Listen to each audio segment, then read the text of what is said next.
La raison d'être. Eh bien, la FHP vient d'inscrire cette raison d'être au cœur même de son dispositif. Cette raison d'être, ce sont 3 verbes: promouvoir, défendre, valoriser et 5 engagements. Mesdames et messieurs, bienvenue dans cette émission, une émission de 90 minutes qui est une plongée au cœur même de la raison d'être de la FHP. Avec nous sur ce plateau, Christine Schibler, merci beaucoup d'être avec nous.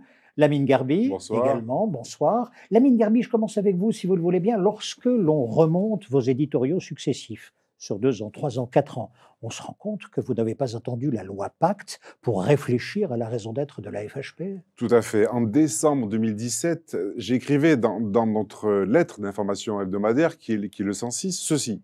Les réflexions autour de concepts nouveaux, tels que celui d'entreprise à mission, illustrent bien l'intérêt de notre société pour tout ce qui peut contribuer à dépasser les clivages traditionnels. Dans ce contexte, nous pouvons légitimement revendiquer que nous sommes, hôpitaux et cliniques privées, des entrepreneurs pour la santé, qui remplissons des missions au service de l'intérêt général, des missions de service public. C'est le créneau que je porte depuis de très nombreuses années, 5 ans. Voilà, 5 ans. Alors, c'est vrai que je vous dis cela pour illustrer ces réflexions autour de la notion de mission d'intérêt général, car ça ne date pas d'hier. Elles irriguent véritablement notre fédération et guident notre plan stratégique depuis bientôt 5 années.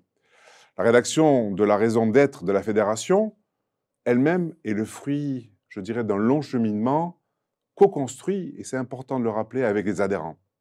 Alors, je suis fier de vous annoncer que les adhérents et les adhérentes, aujourd'hui, ont voté. Les 1000 cliniques ont voté, et cela a été adopté à 89%. Donc c'est un élan collectif. Un élan collectif vers cette envie partagée d'être entreprise à mission. Alors, c'est vrai que nous n'avons pas voulu cette raison d'être qui soit seulement une signature, pas seulement. Notre raison d'être doit être bâtie autour de, vous l'avez dit, 3 principes et 5 engagements. Et ce sont ces engagements qui vont structurer le débat de notre conférence aujourd'hui, 90 minutes, et je suis heureux de cette belle initiative. Alors, nous voulons aussi montrer à travers cette démarche que les acteurs de santé, que nous sommes, de tout statut, remplissent au quotidien des missions d'intérêt général au service en raison de leur objet même, la santé publique, le soin, les urgences, la permanence des soins, l'accueil de tous, et j'y tiens, l'accueil de tous. Ce sont des fondamentaux du service au public, notre raison d'être, à mission. Et la pérennité, je ne cesse de le répéter, de toute structure de soins est donc conditionnée à ce devoir, rendre service. Alors, la crise sanitaire a servi de révélateur, on en a parlé tant et tant de fois, elle n'est pas finie. La 6e vague commence. Soyons optimistes, parce qu'elle semble moins virulente que les précédentes, mais tout de même, nombre de nos concitoyens doivent s'isoler, revenir vers des temps difficiles et surtout se soigner pendant 2, 3, 4, 5 jours, on n'espère pas plus. Mais c'est vrai que ce révélateur, en montrant que la meilleure voie pour notre système de santé, c'est la coopération entre les statuts différents, publics, privés, associatifs, réunis autour de cette même mission, et j'y tiens, au service des populations. Hélas, on le sait, le service public hospitalier, tel qu'il a été conçu, aujourd'hui propose un cadre trop rigide, obsolète. Il nous exclut même. Il est donc impuissant à traduire cette réalité, cette volonté. Le rapport de la commission d'enquête du Sénat relatif à la situation a écrit ceci. Les procédures rigides découlant des dispositions législatives et réglementaires associées au service public hospitalier constituent des obstacles à une coexistence optimale des différents types d'établissements. Qu'attendons-nous pour faire évaluer et évoluer cette rigidité? Il n'y a rien de plus clair, là, pour le Il n'y a rien de plus clair. Le Sénat a été très fort. Alors, c'est vrai que nous gagnerions tous à être réunis à égalité de droits comme de devoirs et de responsabilités au sein d'un véritable service public de santé. Un service public de santé bâti non plus seulement en fonction de l'offre, mais aussi en fonction des besoins, des attentes des patients citoyens. Alors, je suis très fier ce soir d'engager officiellement la fédération, parce qu'il y a eu un vote. rien de mieux qu'un vote. Et ce n'était pas si facile, même si on peut penser que 89%, c'est un score qui est largement... Je pense que tous les politiques aujourd'hui se satisferaient de ce score de 89% sur plus de 1000 établissements, donc vraiment représentatif. Mais c'est vrai que je suis heureux de pouvoir engager la fédération vers ses missions de service public au profit de tous nos concitoyens, tous statuts confondus et tous ensemble. Merci beaucoup, Lamine Garbi. Un credo, une profession de foi, et donc, j'ai bien compris, ce n'est pas un aboutissement, c'est un début, c'est une route qui démarre. Le chemin va être long. Je dirais, nous avons fait le plus facile, nous avons mis 5 ans. 5 ans tout de même pour arriver à ce jour, 5 ans. Maintenant, c'est chaque entreprise, chaque établissement, chaque groupe de cliniques, d'établissements de médecine, de chirurgie, de psychiatrie, de soins de suite, de dialyse, devra s'approprier cette démarche et le faire à sa vitesse. À sa vitesse, parce que ce n'est pas si simple, on l'a vu, ce n'est pas des mots, c'est vraiment un engagement. Donc voilà, nous serons, je dirais, aidants, vigilants. Bien sûr, chaque établissement a son libre arbitre, bien sûr, parce qu'on ne peut pas obliger. Nous ne sommes pas une fédération, je dirais, qui contraint ses adhérents, mais nous essayons de montrer une voie pour aller vers cette entreprise à mission. Et on le voit aujourd'hui avec toutes les aides que nous avons de l'État. Cette volonté d'être entreprise à mission est facilitateur pour les discussions avec le gouvernement. C'est facilitateur et ça nous change un petit peu de ce débat public, privé, associatif. Voilà, donc je suis très fier. Merci beaucoup, Lamine Garbi. Christine Schibler, déléguée générale de la FHP. Reprenons, si vous le voulez bien, pas à pas. On a dit donc 3 verbes importants, mais également 5 engagements. Je vous laisse la parole. Définissons-les bien. Oui, tout à fait. Donc, d'abord, dire que le groupe de travail qui a travaillé donc, à l'élaboration donc avec des adhérents et qui a choisi de structurer notre raison d'être, a choisi de le faire selon 3 principes que vous avez donnés tout à l'heure, mais que je vais un peu expliciter. Voilà. Et puis, bien entendu, 5 engagements que je vais aussi rapidement vous présenter. Alors, les 3 principes pour la FHP, c'est d'abord promouvoir. Alors, promouvoir les missions de santé de ses adhérents au service de la qualité des soins et en réponse aux besoins des populations. Comme l'a dit Lamine, nous sommes vraiment partie prenante, nous sommes impliqués dans la vie quotidienne des citoyens, dans chacun des territoires, autour des patients. Et donc, promouvoir notre engagement, promouvoir la qualité des soins, c'est déjà le premier principe qui nous réunit, qui nous fédère.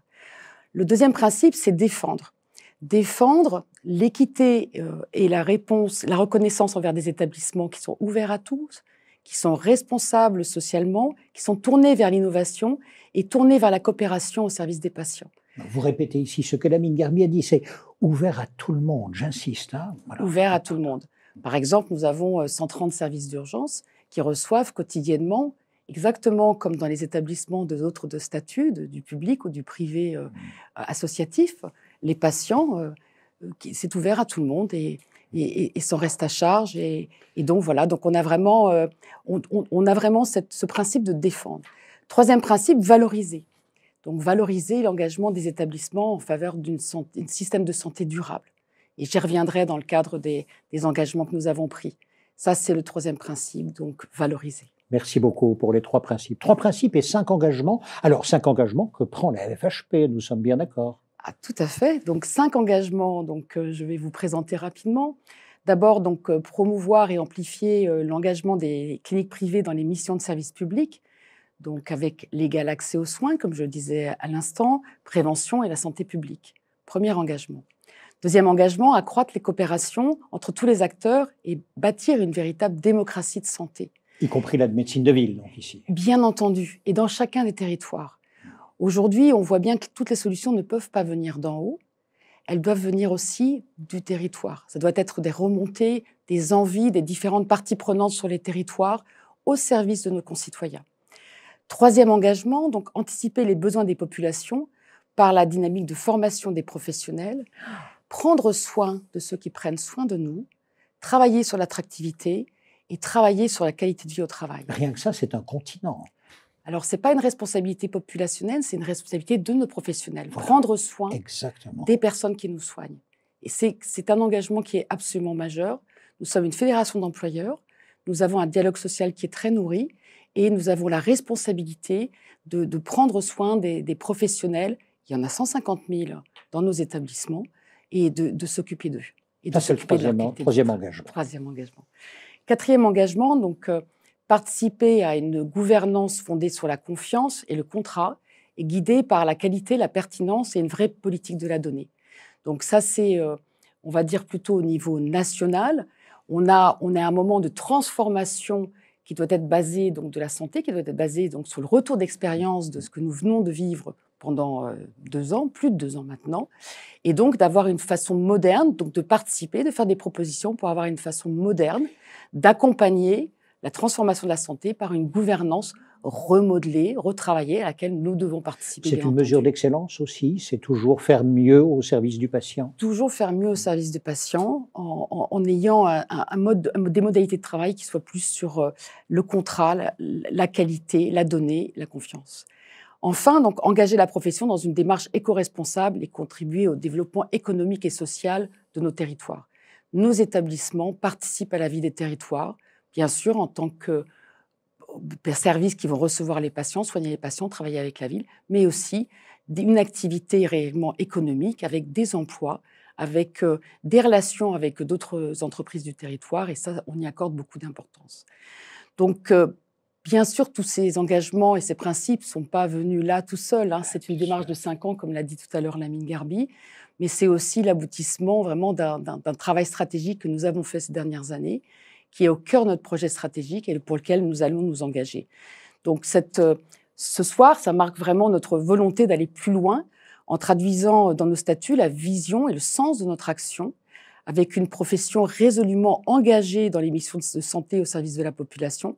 Et c'est la raison pour laquelle nous avons élaboré cette raison d'être. Un petit mot sur les prochaines étapes. Nous allons mettre en place un comité de mission qui assurera le suivi des engagements et nous faire accompagner par un organisme tiers dont l'expertise permettra d'évaluer la démarche, comme ça doit être fait, et faire vivre pleinement notre raison d'être.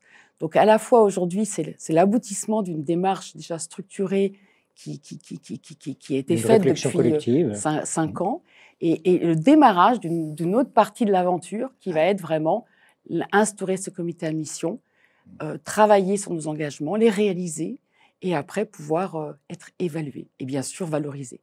Donc pour mener à tout cela, bien sûr, on va avoir besoin de la relation étroite et de confiance avec l'ensemble des parties prenantes, et c'est des choses qui vont être développées par nos intervenants ce soir, que je remercie d'ailleurs, puisque on a l'honneur d'avoir des intervenants vraiment investis et prestigieux qui vont passer ce moment avec nous ce soir. Donc, je remercie nos intervenants, je remercie les adhérents qui ont massivement exprimé par leur suffrage aujourd'hui leur souhait d'aller vers cette raison d'être, et je souhaite à tout le monde une excellente soirée. Merci beaucoup, Christine Schibler. Ce qui vous caractérise tous les deux, c'est le sourire. Il y a de la joie chez l'un comme chez l'autre. Vous avez dit de la fierté à 3 reprises, mais ça se voit sur vos visages. C'est un vrai début et un début enthousiasmant. Je me trompe, Lamine Gharbi ? On est fiers d'engager la fédération, la profession vers cette notion. Et surtout, on est d'autant plus fiers que c'est ancien et que c'est ancré. Voilà, c'est pas une volonté de circonstance. C'est pas une volonté d'opportunité. C'est depuis 5 années que nous travaillons, réfléchissons. Donc le chemin a été long. Mais voilà, aujourd'hui nous y sommes. C'est le point de départ. Donc voilà, on est heureux et fiers parce que à chaque création, nous sommes là pour créer des idées, créer de la richesse, créer du soin, l'innovation. Christine l'a très bien dit. Voilà. Donc on est fiers ce soir d'être parmi vous tous. Merci beaucoup à tous les deux. Si vous le voulez bien, notre invitée Caroline Delamarnière dans un instant.